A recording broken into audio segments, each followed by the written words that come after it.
The president of Sudan is cutting off talks with the United States after the Trump administration delayed its decision to permanently lift sanctions. Joining us now is Dwight Bashir of the United States Commission on International Religious Freedom, a bipartisan federal commission dedicated to protecting religious freedom.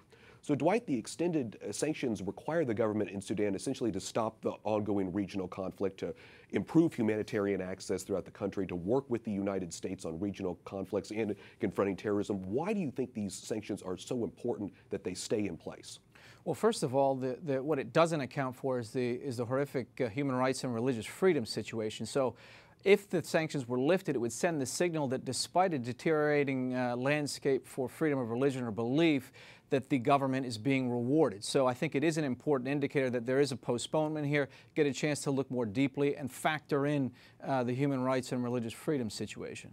You've also encouraged or recommend the U.S. government work with Sudan to repeal blasphemy laws. Tell me a little bit more about that and what the religious landscape is like in Sudan.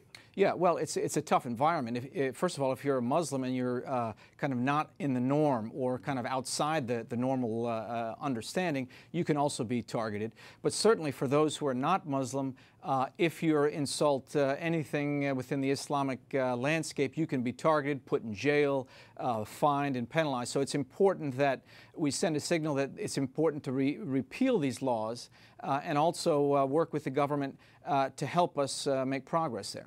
This has been going on for a while. Your commission published a report about the state of religious freedom in Sudan. Last year, it said that 25 churches received notice that their church would be demolished by the government. How can the Sudanese government do that? Well, unfortunately, they use kind of the zoning and permit excuses, but the reality is it's clear discrimination.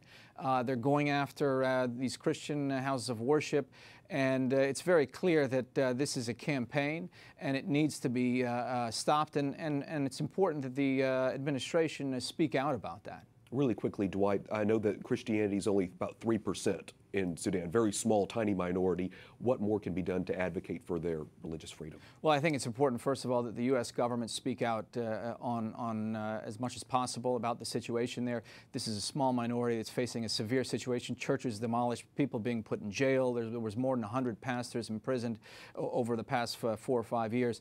So there needs to be a strong voice coming from the United States and international community to put on notice Sudan. They can't get away with this. Dwight Bashir, the United States Commission on International Religious Freedom. Thanks so much for talking to us about it. My pleasure. Thank you.